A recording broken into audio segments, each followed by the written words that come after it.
Nous sommes à l'entrée d'Amplitude FM, pas très loin de l'endroit où Martinez Zogo garait son véhicule. Tout est parti donc d'ici, ce fameux soir du 17 janvier 2023, où tout a basculé en si peu de temps. Et Yamedieu, son collègue, l'a aperçu pour la dernière fois. Il était loin d'imaginer en réalité qu'il faisait ses adieux à Martinez Zogo. C'était autour de 19h. Je venais de boucler avec le journal de la soirée. Alors que je rentrais juste à l'entrée, derrière, je vois Martinez qui est devant la boutique de l'opticien, non loin de nos locaux là. En réalité, rien ne m'obligeait à aller vers lui en ce moment-là, mais je suis allé vers lui. Peut-être après, je comprends que c'était une sorte d'adieu que j'allais lui faire. Et lorsque je suis arrivé vers lui, il m'a dit c'est comment les nouvelles du pays. C'est la question qu'il posait toujours lorsqu'on se rencontrait, même dans les couloirs de la radio. Il dit il n'y a rien de nouveau. Et puis il m'a dit on se voit alors demain. On s'est séparés juste là. Il s'est assis au bar tout à côté. Il s'assoit là-bas très rarement. Si Martinez Zogo a rôdé dans les environs autour de 19h, tout laisse penser que tout avait été planifié par ses ravisseurs, puisque dans la foulée, dès qu'il est parti d'ici, il a été suivi jusqu'à ce qu'il soit finalement kidnappé au lieu dit Kolkondi. À partir de l'Iguessono, où est situé Amplitude FM, Martinez Zogo avait au moins 2 itinéraires qu'il pouvait emprunter pour se rendre à son domicile. Soit il passait par Ngusso, éleveur, et il bifurquait donc sur la route qui mène au stade d'Olembe pour arriver chez lui. Soit alors il passait par Abattoir Etoudi. Le choix donc qui a été fait de passer justement par la route d'Abattoir Etoudi n'a pas été fait au hasard. Certainement Martinez Zogo s'est rendu compte à un moment donné qu'il était suivi. Et donc pour lui, cette route-là a été sécurisée. D'abord parce qu'elle est en bon état, elle est circulable.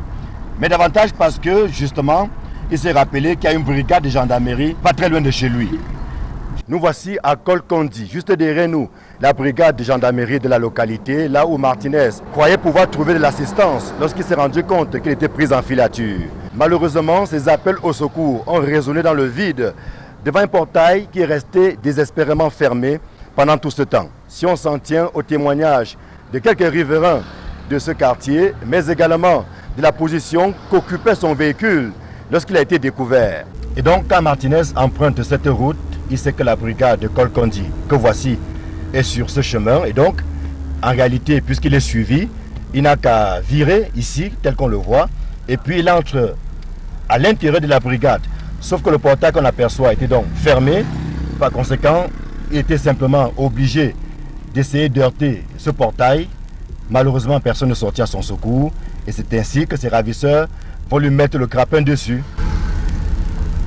Toujours est-il que c'est devant la dite brigade que Martinez Zogo a été enlevé à moins de 2 km de son domicile, à un endroit et à une heure où il aurait pu bénéficier d'un meilleur sort. Sous réserve des enquêtes en cours, il s'agit ici d'un cas flagrant de non-assistance à personne en danger. Et à ce sujet, l'article 283 du Code pénal punit d'un emprisonnement d'1 mois à 3 ans et d'une amende de 20 000 à 1 million de francs CFA ou de l'une de ces 2 peines seulement, celui qui s'abstient de porter à une personne en péril de mort ou de blessure grave l'assistance que sans risque pour lui ni pour les tiers, il pouvait lui prêter, soit par son action personnelle, soit en provoquant un secours. Quoi qu'il en soit, les fins limites de la gendarmerie et de la police en charge de l'enquête devraient déterminer si la responsabilité de la brigade de gendarmerie de Kolkondi est engagée ou pas. Le kidnapping de Martinez Zogo est une grave violation du point 11 de la déclaration de principe sur la liberté d'expression en Afrique de la Commission africaine des droits de l'homme et des peuples. Selon ce texte, les attaques telles que le meurtre, le kidnapping, l'intimidation et la menace contre les journalistes ou d'autres personnes exerçant leur droit à la liberté d'expression sapent le journalisme indépendant, la liberté d'expression et la libre circulation des informations vers le public.